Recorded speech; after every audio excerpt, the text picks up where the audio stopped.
오늘 이 시간은 유월절을 행하라 라는 제목을 가지고 하나님 말씀을 증거하도록 하겠습니다. 저와 여러분이 신명기서의 말씀을 함께 읽었는데, 신명기라고 하는 이 말씀을 보면 다시 말씀 앞에 선다라는 그런 의미를 갖고 있습니다. 왜 다시 말씀 앞에, 정확하게는 율법 앞에 선다고 하냐면, 분명히 시내산에서 율법을 받은 9세대가 존재하는데, 그들이 그 시내산에서 받은 율법을 터부시하고 자기네 생각과 자기네 뜻을 따라서 나아가다가 멸망하게 됩니다. 그래서 하나님께서는 시내산에서 주셨던 약속을 다른 말로 뭐라 그러죠? 우리 아동부? 언약이라 그러죠. 언약. 그 시내산에서의 언약을 다시 재갱신하는 의미에서 신명기서를 씁니다. 그래서 이 신명기의 말씀을 통해 다시 그 시내산에서 말씀을 받았던 그 심정 아래로, 하나님이 그 율법을 주셨던 그 은혜 아래로 들어가라고 하는 차원에서 이 신명기서가 쓰여졌다는 거예요. 그래서 신명기서를 보게 되면 모세의 3가지 설교가 나옵니다. 3가지 설교와 마지막 유언으로 되어져 있는 이 말씀은 결국에 이적과 기적의 세대가 승리하는 것이 아니라 바로 말씀이 실제가 된 존재들이 승리하게 된다는 결론을 맺고 있다는 것입니다. 그래서 오늘 여러분들과 제가 살아가면서 또 신앙생활하면서 수도 없는 기적을 체험했을 수도 있어요. 그런데 그 기적을 경험하고도 우리는 구원을 받지 못할 수 있습니다. 요즘에 계속 말씀드리는 게 있죠. 내가 기적을 경험하는 게 중요한 게 아니라 기적의 실체를 경험하는 게 중요하다는 거예요. 기적의 실체가 되시는 그 예수님을 여러분들과 제가 만나는 걸 통해서 끝까지 승리하는 저와 여러분들이 되셨으면 좋겠습니다. 그래서 그런 내용 안에 바로 오늘 본문을 보게 되면 유월절을 행하라라고 하는 것을 말씀을 통해서 볼 수 있습니다. 이 유월절은 사실 예수 그리스도의 십자가 사건에 대한 모형적인 예식으로, 그들이 나중에 유월절에 어린 양으로 드려질 예수님이 이 땅에 오시기 전까지 유월절을 행하면서 애굽에서 인도해낸 하나님을 잊지 말라고 하는 목적을 두고 이 절기를 만들었다는 거예요. 애굽에서 인도해낸 하나님이라고 하는 의미가 뭘까요? 애굽에서 인도해낸 하나님. 세상을 향해 살아갈 수밖에 없는 나. 은혜를 받지 않으면 여기 있는 모든 사람들은 노비예요, 노비. 그냥 종살이 하다가 죽을 수밖에 없는 존재입니다. 여러분들이 점점 하나님 말씀이 충만해지면 충만해질수록 일에 얽매여 사는 것이 아니라 일을 초월해서 사셔야 돼요. 그게 뭐냐면, 일은, 여러분들이 살아가면서 하는 일은 안 할 수가 없죠. 이 세상 살아가면서 돈을 벌어야 되기 때문에 일을 안 할 수가 없는데, 일이라고 하는 거는 수단이지 목적이 아니라는 거예요. 그래서 우리가 먹든지 마시든지 무엇을 하든지 하나님의 영광을 위해서 하는 것, 바로 하나님의 영광을 위해서 살아가는 게 목적이라는 것을 안다면 내가 어떤 일을 하든 상관이 없어요. 근데 그 일을 할 때에 이것은 목적이 아니라 수단이라는 거예요. 그것을 우리가 안다면 우리의 삶이 항상 주님의 뜻과 영광을 위해서 기쁨으로 나갈 수 있다는 겁니다. 그래서 그런 측면에서 오늘 우리가 이 내용을 바라다 본다면, 이 유월절이라고 하는 이 내용이 과거의 사건으로 끝나는 데 목적을 둔 것이 아니라 실체가 되어지는, 예수님을 만나는 걸 통해 바로 그 예수님의 그 뜻을, 예수님의 뜻은 누구의 뜻이었어요? 아버지의 뜻이었죠. 그 아버지의 뜻을 우리가 받들어서 영광을 돌리기 위해서 이 말씀이 중요하다는 사실입니다. 그래서 여러분들과 저는 유월절이라고 하는 건 사실 구약에 드려졌던 절기지만, 나중에 예수님이 이 유월절의 실체로서 실제적인 제사를 드립니다. 오늘 여러분들과 제가 이 말씀을 왜 듣냐면, 과거에 우리가 이제 드리지 않아도 될 유월절을 행하자라고 하는 취지에서 우리가 이 말씀을 듣는 게 아니라, 유월절의 정신, 유월절의 목적이 되어지는 예수를 만나자는 거예요. 그 예수를 우리가 만나야지만 오늘 우리가 하는 이 모든 이 예배가 피상적이지 않고 그냥 하나에 흘러가는, 우리가 11시가 되어지면, 이 주일날 11시가 되어지면 이 자리에 모이는 하나의 문화로 형성하기 위함이 아니라 실제적인 삶을 살기 위해서 이 말씀을 주셨다는 거예요. 저는 오늘 이 주시게 되는 이 말씀을 통해서 6월절을 내가 실제로 경험하길 원합니다. 그런 은혜의 사람들이 됐으면 좋겠어요.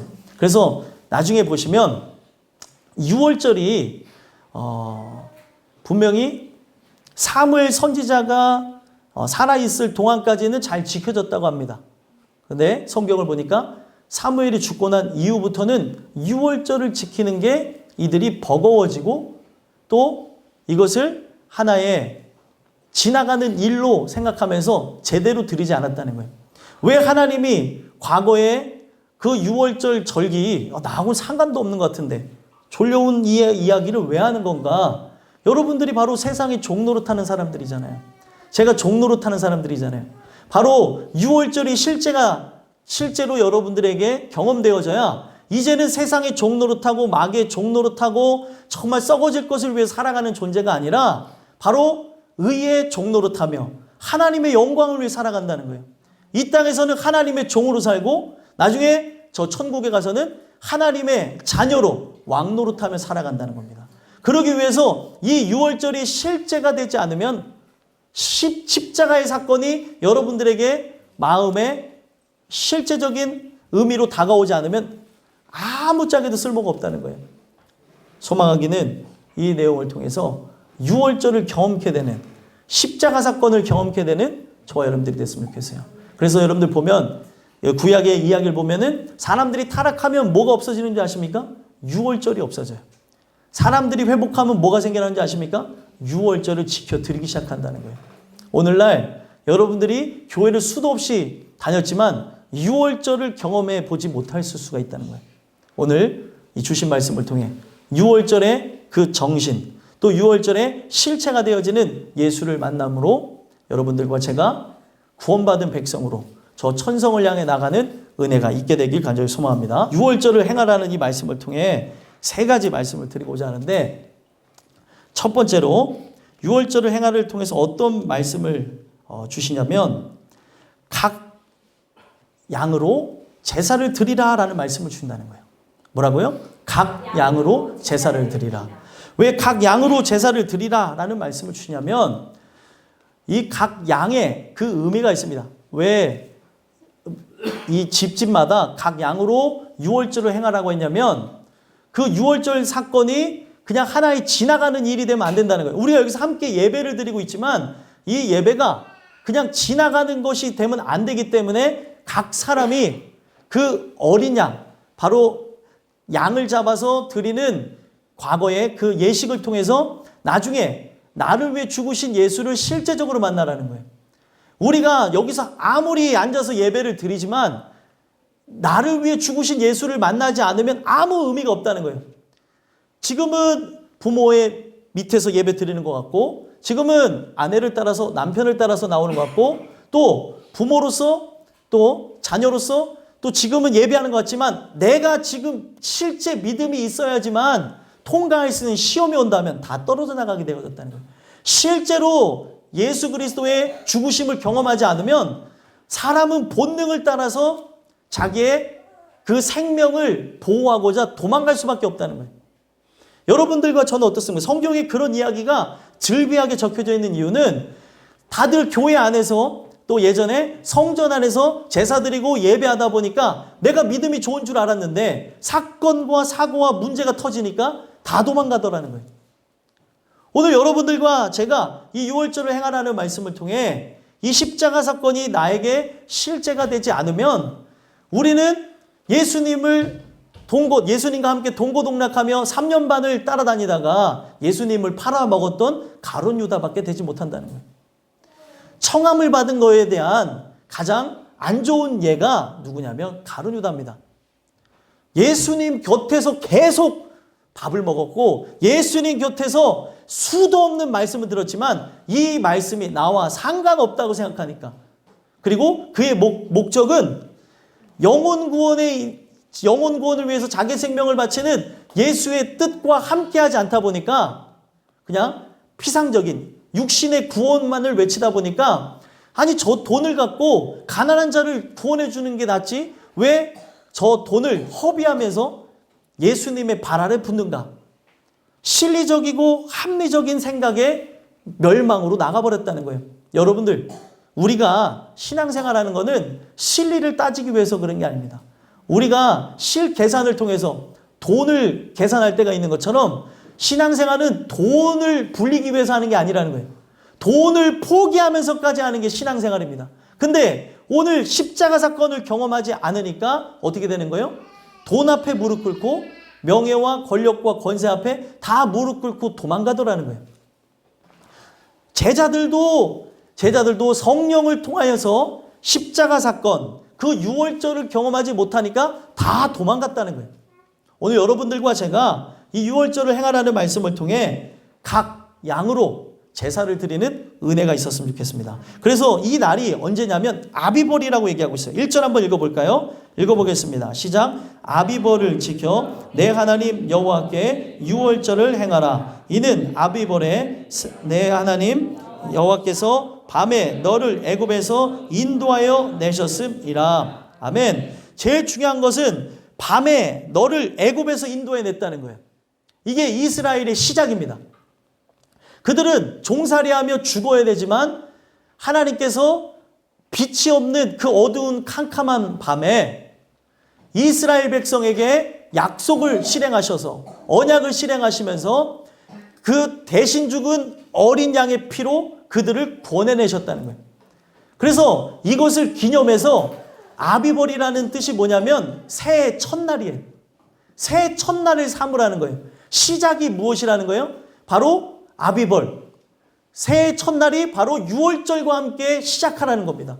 오늘 여기 있는 모든 사람들이 그 새해 첫날에 대한 의미를 통해서 가지셔야 되는 게 뭐냐면 이 사건은 뭘 상징하는 거냐면 거듭남을 얘기하는 거예요. 다시 태어나는 것. 오늘 우리가 은혜를 통해서 다시 태어나지 못한다면 우리는 살았으나 죽은 존재라는 거예요. 이것을 하나님께서 위하여서 여기 있는 모든 사람들을 부르신 겁니다. 만약에 여기에 연세가 그런 분들은 계시지 않지만 80이 넘었다 하셨을지라도 80평생 동안 이 유월절을 경험하지 못했다면 그분은 아직 새로운 날이 오지 않은 거예요. 성경은 바로 이 아비벌, 유월절을 경험한 그날부터가 새로운 시작이라는 거예요. 이것을 여기 있는 모든 분들이 경험하지 않으면 다 멸망으로 나갈 수밖에 없다는 겁니다. 그래서 아비벌의 의미를 보시면 이 아비벌의 뜻이 뭐냐면 아빕과 그리고 월을 합친 거예요. 그래서 두 단어를 합쳐가지고 만든 건데 아빕이라고 하는 단어는 푸른 이삭이라고 하는 그런 뜻이고 월이라고 하는 거는 무슨 우리가 생각하는 달월자지만 이 달월자의 의미가 히브리어에서는 어디서 온 거냐면 바로 다시 시작하다. 새롭게 되다라는 의미에서 왔다는 거예요. 그래서 새로운 시작은 바로 예수 그리스도의 십자가의 죽으심을 경험해야 바로 그가 바로 나를 위해 제물 되어져서 죽으시는 어린 양으로 바쳐져야 여기 있는 모든 사람들이 푸른 이삭처럼 새롭게 돋아날 수 있다는 거예요. 봄 하면 생각나는 게 무엇입니까? 벌써 겨울이 된 것 같아서 그런데 아침에는 겨울인데 지금 또 여름이에요. 이 온도를 맞출 수가 없는데 그래서 감기에 지금 걸리시고 이런 분들이 많은데 중요한 거는 우리가 예수 그리스도를 통해서 새 생명을 얻어야 바로 봄이 되어졌을 때 새 싹이 나는 것처럼 새 이삭이 돋아난다는 거예요.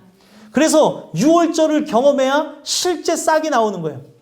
이 씨는 천국에서 하나님의 말씀을 통해서 우리에게 오게 되는 씨앗을 얘기하는 겁니다. 바로 예수 그리스도의 말씀을 통해 심겨지는 씨인데 이게 심겨져서 어떻게 해요? 돋아나야 자라나고 열매를 맺을 수 있는 거예요. 근데 돋아나기까지 이 푸른 이삭이 나오기까지는 십자가 사건을 경험하면서 내 자신이 갈아엎어지고 나 자신이 부인되어지고 없어지는 과정을 경험해야 여기 있는 모든 사람들이 살아나게 된다는 겁니다. 그래서 성경은 바로 아비벌에 이것을 생하라고 하면서 이것을 바로 새 첫날로 삼으라고 하면서 그들에게 가장 중요한 게 뭐예요? 애굽에서 하나님이 너를 인도했다는 거예요. 이게 그들에게도 중요한 거고 여러분들에게도 저에게도 중요한 거예요. 항상 잊지 말아야 되는 게 뭐예요? 애굽은 세상인데 세상에서 우리를 구원하기 위해 바로 누군가 죽으셨다는 거예요. 구약에서는 그 양을 바쳐 드림으로써 나중에 누가 죽을 거를 바로 예비해 놓으신 거예요. 예수가 돌아가 주실 것을, 바로 우리를 위해서 돌아가실 것을 바로 하나님께서 예정해 놓으셨다는 겁니다. 그러면 여기 있는 모든 사람들이 지금 십자가 사건이라고 하면은 우리가 연대기를 따지면은 언제요? 2000년 전이죠.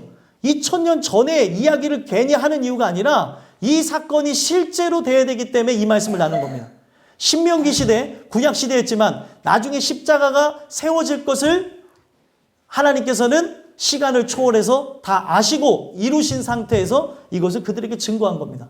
오늘 여러분들과 제가 나는 십자가 사건 이후의 사람이지만 이 사람들은 십자가 사건 이전의 사람이지만 똑같이 시간을 초월해서 이것이 실제로 나에게 와닿지 않는다면 의미가 없다는 거예요. 그래서 하나님께서는 2절에 자기 이름을 두시려고 뭐라고 얘기해요? 한번 읽어보겠습니다. 시작. 여호와께서 자기의 이름을 두시려고 택하신 곳에서 소와 양으로 내 하나님 여호와께 유월절 제사를 드리되. 아멘. 자기 이름을 두시려고 택하신 그 장소에서 뭐를 드려야 돼요? 소와 양으로 내 하나님 여호와께 유월절 제사를 드리라는 거예요.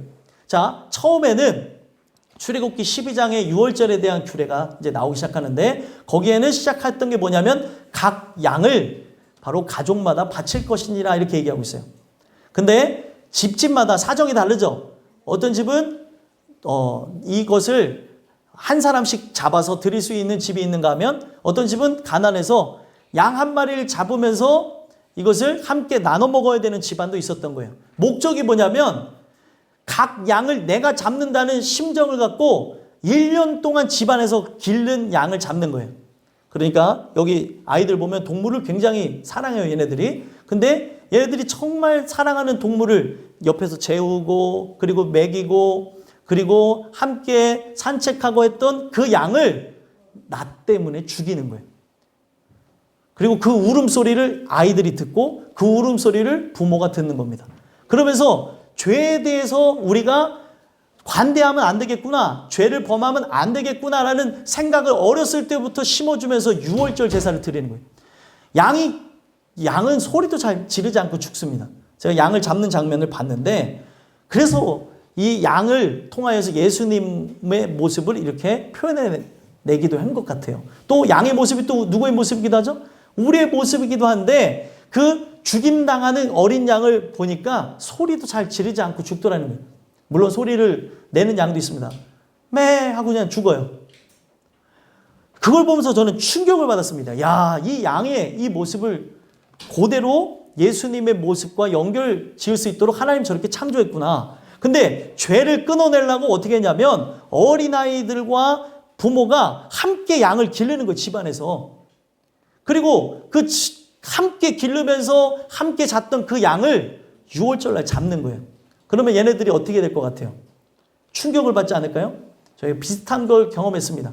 우리 한국의 유월절은 바로 복날이더라고요. 그래서 그날만 되면 복실이가 없어지고 복순이가 없어지고 왜 다 없어지는지 모르겠는데 나중에 보니까 범인이 저희 아버님이었어요. 커서 알았어요. 왜 없어지지? 어떤 때는 게장수가 가져갔다 그러고 그랬더니 나중에 식탁에 맛있는 게 올라와서 보니까 우리 뽀삐가 올라갔더라고요. 그때 그 충격을 말할 수가 없는데 그래서 아버지한테 아빠는 정말 어렸을 때도 기억나요. 사람도 아니라고 하면서 제가 문을 잠그고 울고불고 했는데 제가 참 그 속물이라는 거를 하나님이 잘 표현해 주신 게 2,000원에 또 넘어갔어요. 아빠가 2,000원 줄게 그만 울어 그랬더니 2,000원 받고 바로 잊어버리는. 근데도 지금도 기억이 나요. 2,000원 받으면서 눈물을 끄쳤던 저의 이중성을 받고 또 그것 때문에 눈물을 흘렸던 걸 기억합니다. 어렸을 때 그게 충격적이니까 아직도 기억하는 거거든요. 근데 목적이 뭐예요? 먹기 위해서 잡는 게 아니라 목적이 뭐예요? 드리기 위해서 잡는 거예요. 누구 때문에 잡는 거예요? 그 양을? 나 때문에. 아빠가 얘기해 주는 겁니다. 또 어머니가 이 양을 잡으면서 얘기해 주는 거예요.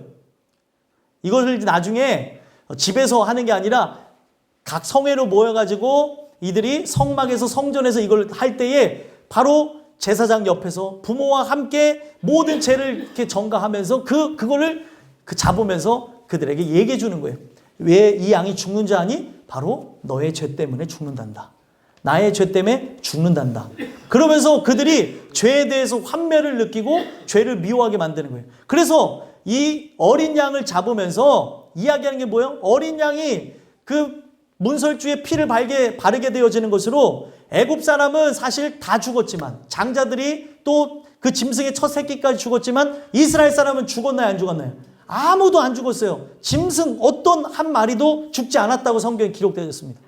우리가 이거를 통해서 뭘 경험해야 되는 거냐면 바로 예수 그리스도께서 나를 위해 제물 되어져서 어린 양으로 피를 흘려 죽으시는 것을 각 사람이 경험해야 된다는 거예요.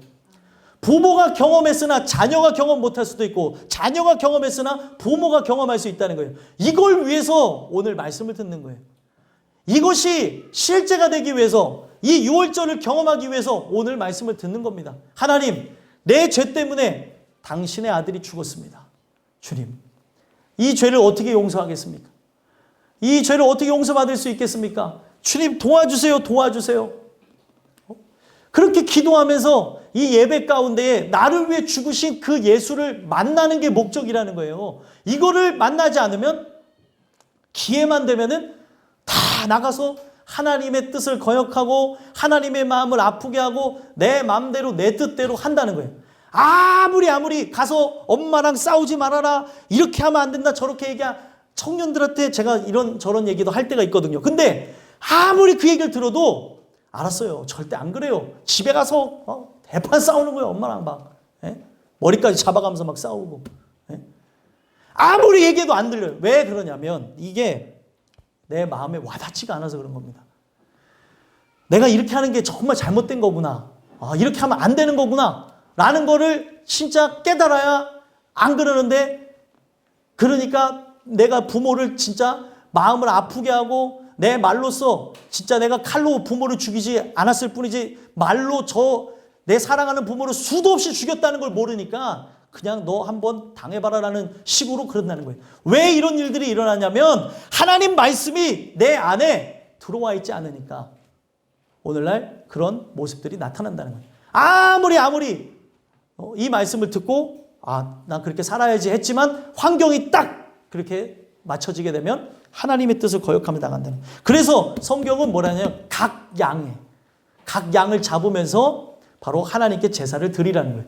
그리고 이 제사를 드리는 목적이 뭐예요? 먹기 위한 게 아니라 나의 죄 때문에 죽은 어린 양을 기억하라는 거예요. 오늘 여러분들과 제가 나 때문에 죽으신 예수를 기억했으면 좋겠고, 항상 사람들은 뭐에만 관심 가져요? 제밥에만 관심을 가져요. 사람들은 뭘 관심 갖습니까? 이 모든 것을 더해준다는 거에만 관심을 갖는데 그것에 관심 갖지 마시고 나를 위해 죽으신 예수를 실제적으로 만나는 여러분들과 제가 됐으면 좋겠습니다. 그래서 유월절 제사를 드린다는 게 뭐냐면 동물을 사육하다는 뜻입니다. 자박을 단어인데 동물을 사육하는 그 내용을 통해서 결국에 그들이 동물을 잡아 죽이면서 어디를 가는 거예요? 어디까지 향해 나가는 거예요? 나중에 나를 위해 죽으실, 잔인하게 죽을 예수님을 향하여서 가는 거예요. 이 예배가, 이 제사가 바로 그것을 향해 나갔다는 겁니다. 소망하기는 여러분들과 제가 이 주시는 말씀을 통해서 이 예수 그리스도가 나를 위해 처절하게 제물되어져서 죽으시고 내가 그 예수님 때문에 살게 되어졌다는 그것을 경험케 되기를 소망했으면 좋겠어요. 이걸 위해서 기도하고 간구하고, 부모가 경험했다고 해도 자녀가 경험 못했기 때문에 부모가 할 수 있는 게 뭐예요? 자녀들 위해서 우는 거예요. 울어야 되는데 이리저리 뛰어다니면 어떡합니까? 울어야 될 때 울어야 되고, 남편을 위해서 기도할 때 남편을 위해서 울면서 기도해야 되고, 또 아내를 위해서 기도해야 될 때 울면서 기도해야 되는데 내가 가서 해결하겠다고. 하나님이 손댄 일은 하나님이 손대야 마무리가 지어져요. 근데 그것을 우리가 모른 채 내 힘으로 뛰어다녀 보십시오. 문제는 더 악화가 될 뿐 나아지는 게 없습니다. 오늘 이 주시는 말씀을 통해서 여러분들과 제가 이 각 양을 바침으로 이 제사를, 이 예배를 온전하게 드리는 저와 여러분들이 됐으면 좋겠습니다. 두 번째로는 6월절을 행하라는 말씀을 통해 어떤 말씀을 주시냐면 무교병을 먹으라라는 말씀을 주신다는 거예요. 무교병이 무엇일까요? 무교병이 무엇이냐면 3절 4절 한번 읽어볼까요? 읽어보겠습니다. 시작. 유교병을 그것과 함께 먹지 말고 이래 동안은 무교병 곧 고난의 떡을 그것과 함께 먹으라. 이는 내가 애굽 땅에서 급히 나왔음이니 이같이 행하여 내 평생에 항상 내가 애굽 땅에서 나온 날을 기억할 것이니라. 그 이래 동안에는 내 모든 지경 가운데에 누룩이 보이지 않게 할 것이요 또 내가 첫날 해질 때에 제사 드린 고기를 밤을 지내 아침까지 두지 말 것이며. 아멘. 자, 여기 내용을 보니까 뭘 먹으라고 얘기하고 있어요? 무교병을 먹으라고 하고 있습니다. 유교병은 뭐냐면 누룩이 넣은 빵이고 무교병은 누룩을 넣지 않은 빵이에요. 아까 아이들하고도 그런 얘기를 했었는데, 자, 밀가루에 뭐를 집어넣어야 돼요? 효소가 들어가야 부풀는 거잖아요. 근데 이 효소를 안 넣었다는 것을 의미하는 겁니다. 그래서 이 무교병이라고 하는 단어를 보면 무교병이 어떨 것 같아요? 빵이 부풀어야 맛있죠. 애들도 다 알더라고요. 빵이 이렇게 해야지 맛있다고 그러더라고요. 근데 그 효소가 안 들어간 빵은 어때요? 해요? 밋밋하고 그리고 식감이 좋지가 않습니다. 근데 이것을 왜 먹으라고 하냐면 무교병이라고 하는 단어를 보게 되면은 이 원어의 뜻을 보면 그 의미를 알 수 있는 게 탐욕스러운 것을 달콤하게 삼킨다라는 뜻을 갖고 있습니다. 그래서 이 무교병의 뜻을 보게 되면 왜 맛없는 거를 탐욕스러운 것을 왜 달콤하게 삼킨다고 할까라고 하는데 의미가 있어요. 무교병을 먹는 이유가 뭐냐면 바로 아담과 하와가 선악을 알게 하는 나무의 열매를 먹었죠. 그 나무의 열매에 대해서 그들이 표현한 내용이 어떻습니까? 예? 보암직도 하고 먹음직도 하고 지혜롭게 할 만큼 탐스러운 열매라는 거예요. 결국에 그것을 먹고 어떻게 됐습니까? 그들의 눈이 밝아지면서 바로 육신의 눈은 밝아졌으나 영안은 감겨져 버렸죠. 그들의 영은 죽어버렸다는 거예요. 그래서 결국에 이러한 죄 때문에 그들의 원죄 때문에 아담과 하와의 원죄 때문에 사람은 태어나도 어떻게 되어졌습니까? 영이 죽어져 있는 상태예요. 하나님의 예정이 없으면 다시 살아날 일이 없다는 거예요. 그러니까 여기 있는 모든 사람들이 뭐예요? 다 살아있지만 죽은 존재라는 거예요. 여러분들 그런 영화들에서 얘기하는 때 살았는데 죽은 존재처럼 막 의식 없이 막 다니는 존재들을 애들이 더 잘 알더라고요. 그걸 뭐라 그러죠? 예, 좀비라 그러더라고요. 애들이 좀비. 자기네들끼리 놀릴 때도 이러 다니니까 우리 교회 꼬맹이들이 노는 거예요. 어디서 배웠는지 좀비라고 하면서 둘이 놀리더라고요. 좀비다. 의식이 없이 다니는데 그 좀비 같은 모습처럼 오늘날 많은 사람들이 살았는데 죽은 존재처럼 뭐를 위해 살아가는지 잊은 채 살아가고 있다는 거예요. 그냥 먹고 마시고 입고 본능적으로 쾌락을 충족하기 위해 사는 게 아닌데 목회자든 성도든 다 본능적으로 살아간다는 거예요. 사람이 얼마나 이 본능에 충실한 줄 아십니까? 아이들 있잖아요. 아이들한테 일렉트로닉 그 음악이 딱 나오면은 비트에 맞춰서 춤을 춰요. 애들이. 이게 애들이 그 감각적이라는 걸 얘기하는 거고 사람은 우리의 눈으로 볼 수 없지만 영적인 존재라는 걸 얘기합니다. 아니 얘네들이 일렉트로닉 음악을 어떻게 알아서 춤을 춥니까? 참 희한한 거는 그런 사탄 성향이 있는 음악을 들려주면 아이들의 그런 오감을 만족하면서 막 들뛰고 막 그런다는 거예요. 애들 갖고 그런 실험하면 안 되는데 위험한데 그런 이야기들이 오늘날 막 연구가 되어져서 사람들에게 나온다는 거예요. 음악이 사람을 움직인다고 얘기하잖아요. 마찬가지로 오늘 많은 사람들이 그렇게 살아가고 있는데 우리가 이 영이 죽어가지고 그렇게 되어지는 거예요. 그래서 우리의 죄 때문에 누가 결국에 죽었다는 거예요. 집사님 누가 죽었다는 거예요? 아유 잘하세요. 예수님이 죽었다는 거예요. 예수님. 그래서 그 예수님이 나 때문에 죽었다고 하는 거를 절대로 잊지 말라고 하는 잊지 말라고 하는 그런 의미에서 바로 무교병을 먹는 거예요. 무교병. 아, 그분이 나 때문에 죽었습니다. 나 때문에 바로 십자가 달려 죽었습니다. 바로 그 무교병을 먹으면서 뭐를 연상하는 거예요? 선악을 알게 하는 나무의 열매를 먹은 거를 연상하는 거예요. 내가 먹지 말아야 될 열매를 먹어서 그 탐심을 위하여서 달콤하지도 않은 것. 자, 이 무교병은 달콤하지도 않아요. 제가 먹어봤는데. 근데 그걸 먹으면서 탐욕스럽게 그거를 다른 말로 정말 개걸스럽게 먹으면서 달콤하지 않은데 달콤하도록 넘기라는 거예요. 왜 그러는 거예요? 절대 그 죄에 대해서 잊지 말라고 하는 차원에서 6일 총 7일 동안 뭘 먹어요? 무교병을 먹으라는 거예요. 자, 오늘날 우리의 살아가는 삶 속에 이 무교병이 상징하고 있는 게 뭐냐면 하나님의 말씀이에요. 우리의 삶 자체를 총 7일로 본다면 이 세상에서 삶을 6일이라고 합니다. 6일 동안의 삶을 살아가시면서 우리가 먹어야 되는 거는 뭐예요? 7일째 되는 날까지 먹어야 되는 게 무엇이에요? 바로 하나님의 순전하신 말씀. 바로 흙동아지에 7번 단련한 그 말씀을 먹어야 된다는 거예요. 여기에는 뭐예요? 불순물이 없어요. 누룩이라고 하는 부풀게 하고 사람의 어떤 심정을 어떻게 해요? 막 이렇게 복도해줄 수 있는 그런 것이 없는 말씀을 먹으라는 거예요. 여러분들 말씀이 약장사와 같다면 말씀이 막 우리를 그렇게 막 미루면서 으쌰으쌰해서 막 정신 나간 상태에서 우리가 막 작정하고 하는 그런 거라면 하나님 말씀 아니에요.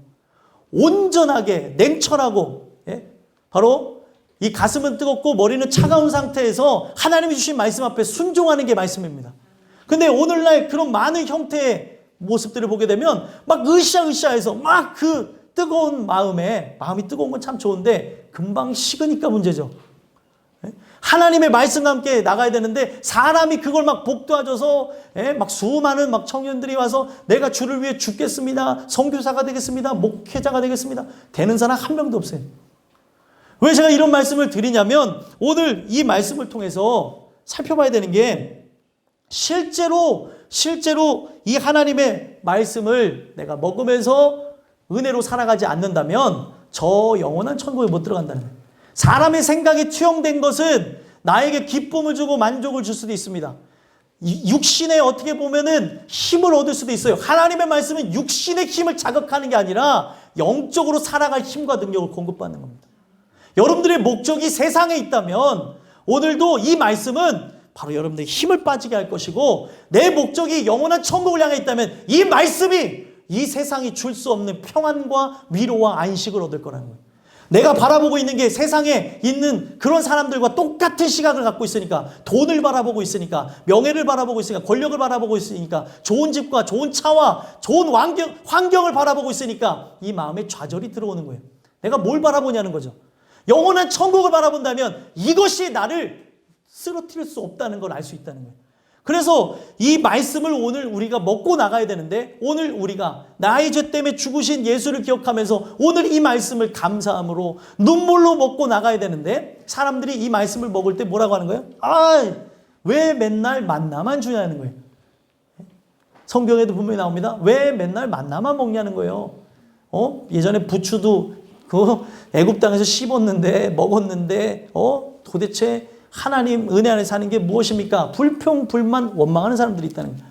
오늘 주시는 이 말씀을 통해 여러분들과 제가 바로 이 땅의 삶을 6일이라고 생각한다면 첫째 날부터 6일의 삶을 여섯째 날까지 살아가면서 우리가 하나님의 창조하심을 받으면서 나가는 존재라면 우리에게 필요한 것은 하늘 양식밖에 없는 거예요.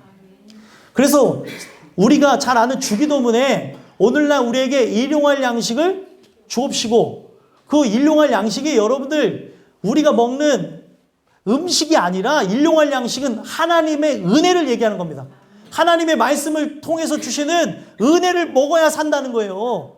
여기 있는 모든 사람들이 은혜를 먹어야 사는데 뭘 먹고 살아가냐는 거예요 도대체. 오늘 이 주시는 말씀을 통해서 내가 은혜 아니면 살아갈 수 없습니다. 말로만 고백하는 게 아니라 이 은혜로 내가 충만하게 되어져야 내 영혼이 살쪄야 결국에 걷고 말하고 행동하며 이 세상에 이 육신의 몸을 지탱하며 살아갈 수 있는 거예요. 육신의 몸은 뭐예요? 하나님의 뜻을 거역하며 자기의 뜻을 향하여서 마귀의 뜻에 순복하며 나가게끔 만들어져 있다니까요. 그래서 은혜로 충만하지 않으면 이 영육 간의 강건함을 통하여서 이걸 이길 수가 없게 되어진다는 거예요. 오늘 이 주시는 말씀을 통해서 저와 여러분이 이 무교병, 고난의 떡을 그것과 함께 먹으면서 나가는 그런 은혜가 있었으면 좋겠습니다. 그래서 하나님의 목적은 뭐냐면 계속 평생에 뭐를 기억하라는 거예요? 애굽 땅에서 나온 날을 기억하라, 잊지 말라는 거예요. 십자가에 나를 위해 죽으신 그 어린 양을 잊지 말라는 겁니다. 이것을 잊지 않기 위해서 필요한 게 무엇이에요? 무교병을 먹는 거예요. 오늘날 사람의 생각이 들어가지 않은 순전한 하나님의 말씀을 먹을 때 여러분들과 제가 힘과 능력을 얻으면서 결국에 어디까지 갈 수 있어요? 제7일까지 갈 수 있는 거예요. 우리는 제7일 향해서 나가는 거예요. 제7일이 성경에 어떤 날이래요? 안식하는 날. 지금 우리가 주일이 뭐예요? 안식 후 첫날 부활하신 날을 주일로 섬기는 건데 우리가 이 주일을 섬기면서 우리가 바라보는 날은 뭐예요? 영원히 안식하는 날 제7일을 향해서 나가는 거예요. 그렇다고 우리가 제7일 안식일 교회는 아니에요.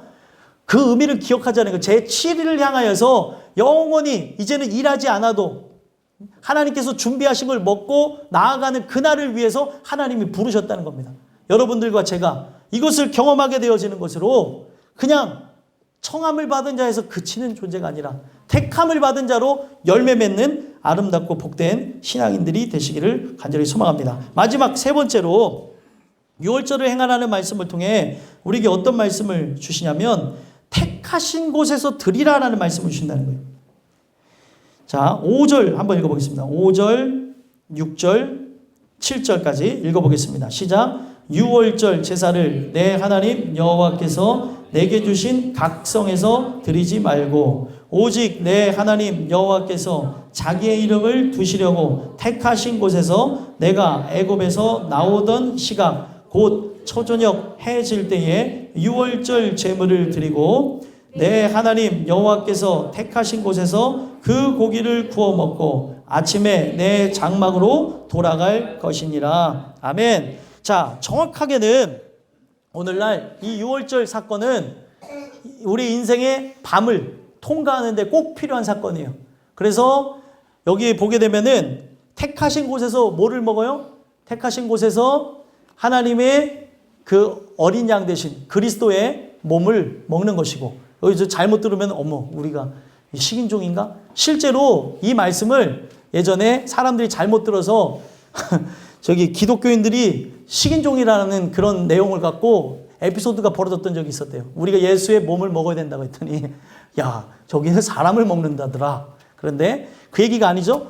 오늘 우리가 예수의 말씀을 통해서 먹어야 되는 게 뭐예요? 물과 피, 그 물과 피를 다 쏟으신 그 예수 그리스도의 그 실제적인 사건, 나를 위해 죽으신 그의 피가 나의 바로 음료가 되어지고 그의 몸을 우리가 먹음으로 사는 역사. 그러니까 결국에는 그거를 왜 예수님이 성만찬에 대해서 이야기를 하셨냐면 바로 유월절 사건을 통하여서 그들에게 이야기를 했다는 겁니다. 유월절의 핵심이 뭐냐면 다음 날까지 그 고기를 남겨두면 안 되는 거예요.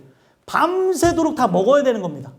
오늘날 우리가 저 영원한 새 아침에 들어가기 전까지 이 말씀을 다 먹으셔야 돼요.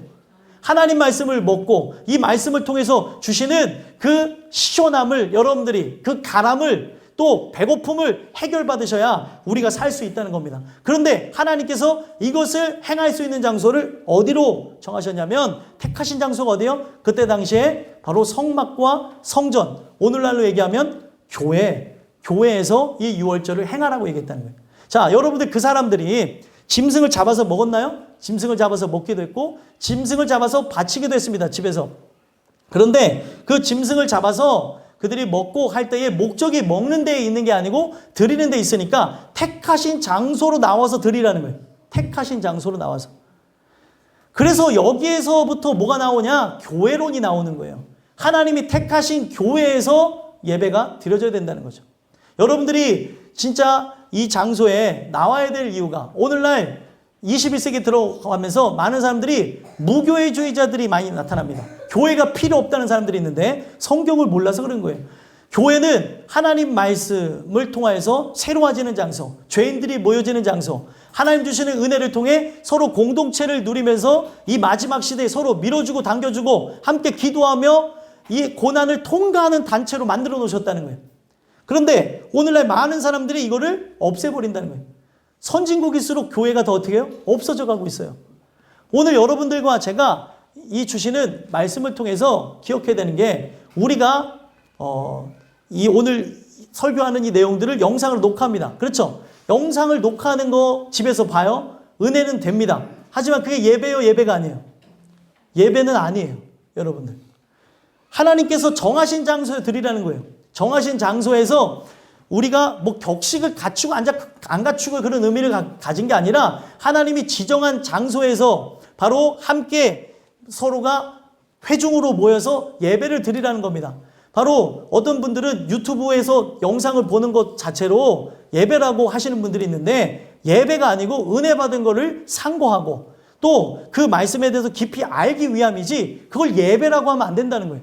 오늘 우리가 한 교회에 우리가 그리스도의 몸된 성전으로 모여서 하나님 말씀을 받으면서 하나님 말씀이 어떤 의미냐면 지금 부족한 저를 통해서 말씀이 딱 증거되면서 각자 사람들의 그 직분의 그 소임의 부르심을 깨닫게 하는 데 목적을 두고 있다는 거예요. 그래서 이 교회에서 우리가 서로 위로해주고 보듬어주고 해서 어디로 나가는 데 있어요? 세상으로 나가는 데, 가정으로 가는 데 목적이 있다는 거예요. 그래서 여러분들과 제가 이 주일날 예배를 통하여서 우리는 뭐예요? 집에 가서 또 영상도 보시고 또 말씀을 통해 어떤 말씀이 있었는가 상고도 하고 또 가정에서 할 수 있으면 무엇을 드려야 돼요? 가정 예배 드리시고 하는데 항상 두 날개가 세워져 있어야 된다는 거예요. 뭐 유행하는 그런 두 날개는 아니지만 성경을 통해서 얘기하는 두 날개는 뭐냐면 바로 교회에서 세워지는 날개와 가정에서 세워지는 날개가 든든히 세워져야 된다는 겁니다. 오늘 여러분들과 제가 이 말씀을 통해서 세워지지 않으면 오늘 우리는 결국에 우리가 함께 연합하여면서 하나님이 두세 사람이 모인 곳에 나도 너희들 중에 있다 하면서 기뻐하시고 함께 합력하여서 선을 이루는 그런 강력한 힘을 포기하는 것과 같다는 거예요. 오늘 여러분들과 제가 택하신 곳에서 바로 예배를 드리게 되는 은혜가 있었으면 좋겠어요. 그래서 택하신 그곳에서 그 고기를 구워 먹고 아침에 내 장막으로 돌아갈 것이니라. 이들에게 이 짐승을 바치고 또 짐승을 먹는 거는 늘 있었던 것인데 거기서 할 게 아니라 바로 성전으로 성막으로 나와서 유월절을 행하라는 거예요. 오늘 여러분들과 제가 이것을 경험하게 되어지므로 우리가 이것을 다 마치고 아침에 내 장막으로 돌아갈 것이니라. 여러분들에게 예비된 그 장막으로 돌아가는 은혜가 있었으면 좋겠어요. 그러면은 우리는 이 세상을 살아가면서 택하신 장소가 어디예요? 바로 여러분들이 섬기고 있는 이 교회가 택하신 장소고 또 여러분들이 신앙생활하고 있는 그 가정이 택하신 장소로서 바로 거기에서 두 제단이 쌓여야 되는 거예요. 근데 성전에서의 제단이 없이 가정의 제단만 쌓여진다면 문제가 있고 또 오늘 우리가 성전 제단만 쌓여 있다면 그것도 문제라는 거예요.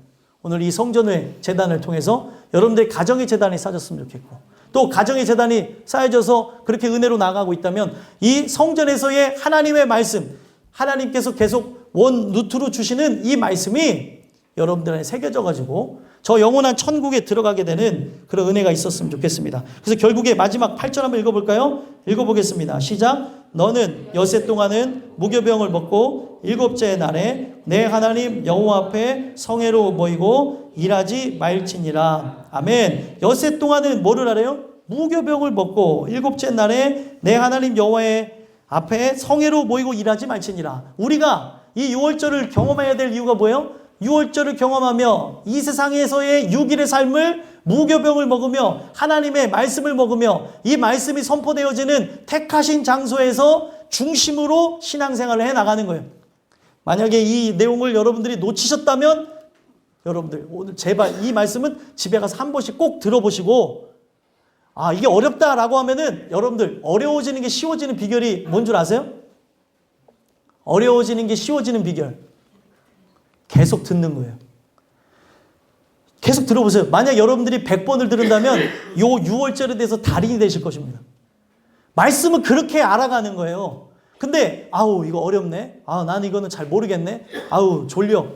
이게 아니라 이게 내 안에 새겨져야 생명이 된다니까요.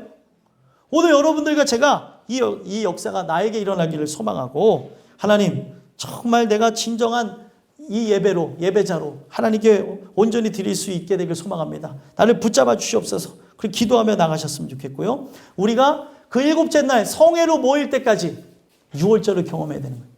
그래서 이 내용을 마지막으로 정리해서 보시면 유월절은 바로 하루에 끝나지만 유월절이 바로 시작된과 동시에 무교절이 시작되어지면서 6일을 채우면서 나가는 겁니다. 바로 유월절과 그 무교절은 함께 가는 건데 무교절은 다른 게 아니에요. 무교병을 먹으라 얘기해요, 여러분들.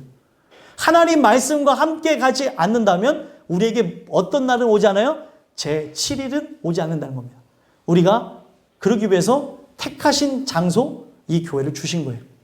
이 교회에서 여러분들 하나님 말씀으로 채워짐으로 여러분들의 가정에서 그 제단의 등불이 꺼지지 않으셨으면 좋겠고 또 직장에서도 사회에서도 하나님의 그 일을 감당하며 나가는 여러분들과 제가 되기를 간절히 소망합니다.